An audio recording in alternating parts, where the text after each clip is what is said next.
말인지 알겠다. 나머지 예. 구성을 보면 문제는 지금 이재용이 구속된 상태에서 그러면 오빠에 비해서 4분의 1밖에 주식이 없는 상태에서 정말로 그 대타를 뛸 수 있느냐 이건데요. 그걸 먼저 살펴보기 전에 그러면 이재용 재산이 지금 8조쯤 되니까요. 이부진 재산이 2조라는 건데 그러면 이부진은 되게 불쌍하다. 딸이라는 이유로 능력이 있는지 없는지는 모르겠지만 오빠에 비해서 가부장적이고 남성 중심적인 사회에서 4분의 1밖에 상속을 못 받았구나. 뭐 이런 생각을 할 사람이 전혀 아니라는 걸 먼저 전제를 해야 됩니다. 그러니까 이부진의 2조도 정말로 엉망진창의 과정을 거쳐서 오만 사기 끝에 얻은 것이 자기 오빠하고 똑같아요. 오빠의 8조 원도 그렇게 만들어졌고 이부진의 2조 원도 그렇게 만들어졌습니다. 그러니까 2조 원의 재산 중에 이부진이 이 돈은 내 돈이다라고 소유권을 주장할 수 있는 돈은 1원도 없어요. 그 돈은 전부 다 국민의 재산입니다. 그러니까 지금 이부진 재산 2조의 분포를 보면은요. 삼성물산 주식하고 삼성 SDS 이 두 회사의 주식이 대부분입니다. 삼성물산은 제일모직하고 합병을 하면서 지금 삼성그룹의 지주회사 노릇을 하고 있죠. 지배구조의 맨 꼭대기에 있고요. 그 말만은 합병을 한 회사입니다. 요 회사의 지분을 이부진이 한 5.5% 정도 들고 있어요. 요게 한 1조 4천억 정도 됩니다. 그리고 삼성 SDS라는 회사의 주식을 한 4% 정도 갖고 있습니다. 이게 한 4천억 됩니다. 그래서 합치면은 한 1조 8천억 정도 됩니다. 그리고 부동산 좀 있고요. 재작년인가요? 그 삼성 정밀화학 주식을 팔아서 한 1,000억 원 정도를 마련을 했고요. 이걸 다 합치면 이제 얼추 한 2조 원이 된다는 건데요. 그러면 합병 삼성물산 주식을 1조 4천억 원이나 들고 있는 계기는 뭐냐? 이거 상속받은 거 아닙니다. 이것도 이재용이 에버랜드를 먹을 때 이부진은 꼽살이 낑겨서 편법으로 재산을 불린 겁니다. 당시에 에버랜드 주식이 한 10만 원 넘던 걸 이재용, 이부진, 이서연 남매가 10분의 1도 안 되는 7천 원에 꼴딱 삼켰거든요. 다만 이때 이부진의 나쁜 짓이 부각이 안 됐던 건 꼴딱 삼킨 사람 중에 이재용이 제일 많이 삼켰기 때문입니다. 이재용이 절반을 삼키고 나머지 절반을 이부진, 이서연 그리고 이윤형 씨라고요. 그 미국에서 자살을 한 이건희 씨 막내 딸이 있습니다. 예. 이 셋이 나눠 가져요. 그러니까 꼴딱 삼킨 100 중에 이재용이 50을 받고 나머지 50을 한 16.7%씩 세 자매가 나눠 가진 거죠. 그러니까 이재용이 제일 나쁜 놈이어서 부각이 된 거지 이부진이 나쁜 사람이 아니라는 게 아니라는 겁니다. 이부진, 이서연도 공범이라는 거죠. 똑같이 사기를 쳤는데 오빠보다 3분의 1 수준으로 쳤을 뿐인 겁니다. 사기범이기는 마찬가지인 거죠. 삼성 SDS 4천억도 마찬가지입니다. 이때도 이부진은 오빠가 잔뜩 먹을 때 꼽살이 낑겨서 편법으로 재산을 불린 겁니다. 이때 삼성 SDS가 시가로 5만 4천 원짜리를 이재용, 이부진, 이서연 남매들한테 7천 원에 넘기거든요. 이때 이부진이 낸 돈이 20억이 안 돼요. 근데 지금 이 회사는 일감 몰아주기로 큰 회사인데 이게 지금 4천억이 된 겁니다. 그러니까 이건 뭐 재산 부풀리는 방식이 오랍이나 동생이나 가관인 건 마찬가지인 거죠. 그러니까 이게 이재용이 구속됐다고 이부진이 대타다 이런 이야기가 나오면 정당성 면에서 보면 환장하는 겁니다. 이것들이 진짜 국민들을 호구로 보나 싶은 생각이 드는 거죠. 정당성 면에서는 이부진은 당연히 이재용의 대체제가 전혀 안 됩니다. 근데 삼성이 그런 정당성을 고민할 이유는 없으니까요. 그럼 현실적으로는 대체제가 되느냐? 그것도 저는 안 될 거라고 봅니다. 왜냐하면 이건희가 들어놓은 다음에요. 이재용이 사실상 삼성을 장악을 하는데 이재용이 굉장히 악랄한 방법으로 두 여동생을 견제를 해옵니다. 그 얘기 처음 들어요. 네, 그렇죠. 이게 많이 알려진 얘기는 아니에요. 그런데 예를 들면 원래 이건희의 구상은 이런 거였다고 알려졌어요. 이재용이 아까 말씀드렸듯이 전자와 금융을 가져가고요. 이부진이 호텔, 그리고 삼성 정밀화학이라는 회사가 있습니다. 이 회사가 그 유명한 사카린 사건의 주인공 한국비료예요. 이 회사가 이제 나중에 삼성 정밀화학이 되거든요. 근데 이게 이부진 몫이었습니다. 이부진이 삼성 정밀화학의 최대 주주였어요. 그래서 이부진은 호텔신라와 삼성 정밀화학을 물려받는다. 그리고 이제 이서연은 광고와 패션, 그러니까 제일모직과 제일기획을 받는다. 이게 이건희의 뜻이라고 오래전부터 알려져 왔었던 겁니다. 근데 이건희가 2014년 5월에 심근경색으로 틀어두었습니다. 이때부터 이제 이재용의 시대예요. 그런데 그 다음에 8월, 그러니까 2015년에요. 삼성이 갑자기 삼성정밀화학 이부진의 몫이죠. 이걸 롯데에 팔아버렸습니다. 그러니까 지금 이 회사는 삼성정밀화학이 아니고 롯데정밀화학이 됐어요. 그러니까 이부진 걸 그냥 이재용이 하나 날려버린 겁니다. 아버지가 눕자마자요. 네. 그리고 2016년에는 갑자기 삼성이 공시를 해요. 발표를 합니다. 제일기획을 매각하겠다 이렇게 나옵니다. 근데 제일기획은 이서연 거로 알려진 거거든요. 근데 물론 제일기획 매각이 실패했습니다. 이 가격이 안 맞아서요.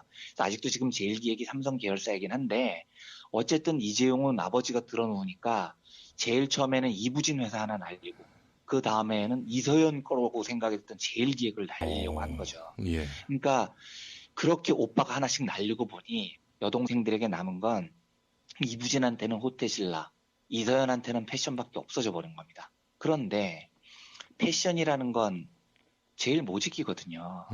근데 이 제일모직을 삼성물산하고 합쳐버린 겁니다. 근데 여기 최대 주주가 이재용이에요. 그러니까 이제는 이재용이 막내 여동생한테 이서연한테 나 패션 안 떼줄래 해버리면 그만입니다. 네. 호텔 신라도요. 이부진이 맞는다는 것 같잖아요. 이부진이 실제로 경영을 하고 있고요. 근데 저는 모르겠어요.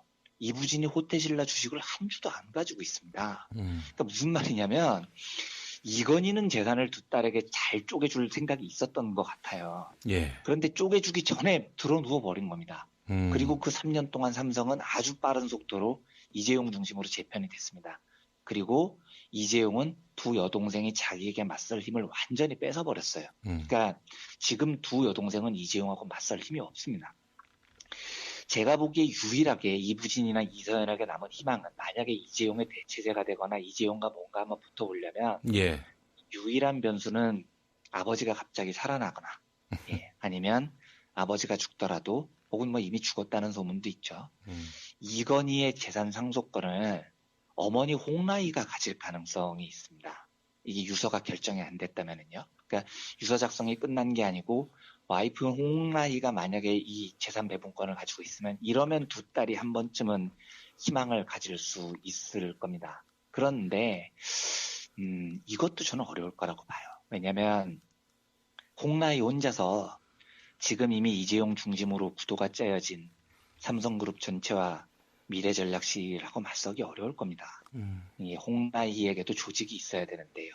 그렇다면 이제 또 하나의 남은 마지막 가능성은 홍라희가 재정적인 도움도 받고 조직의 도움도 받고 뭐 법조인, 회계사들 이런 도움을 쭉 받고 조직의 전열을 갖춰서 이재용이 아니라 뭔가 다른 생각을 어머니가 한다면요. 그렇다면 이제 이걸 극복하기 위한 카드는 여기서부터는 소설이지만 홍석현이 등장을 해야 되는 거죠. 아, 네. 우리 석현이 형이. 예, 홍석현에게는 중앙 미디어가 있고 조직이 있고 언론이 있습니다. 그래서 홍석현이 홍라희를 돕고 그런데 홍라희는 이재용이 탐탁지가 않고 그래서 이부진이나 이서연을 민다. 이 모든 가정이 성립이 돼야 아주 낮은 확률이지만 이부진이 한번 이재용하고 붙어볼 기회가 올 것 같습니다. 근데 저는 이 모든 가정이 성사될 확률이 높지 않다고 봅니다. 예. 그런데 만약에 진짜 이런 일이 벌어지잖아요. 홍석현이 끼어들어서 누나편을 들고요. 삼성한테 자기 영향력을 미치려고 하고요. 이러면 삼성은요. 진짜 아사리판이 되는 겁니다. 네. 그러니까 제가 결론적으로 드리고 싶은 말씀은 이겁니다. 첫째, 이부진은 삼성이라는 그룹을 맡을 도덕적 자격성이 없습니다. 이재용하고 똑같은 사람입니다. 예. 둘째, 만약 이부진이 그 시도를 한다면 삼성은 더 빨리 망합니다. 지금 4차 산업혁명 이야기가 나오고요. 예.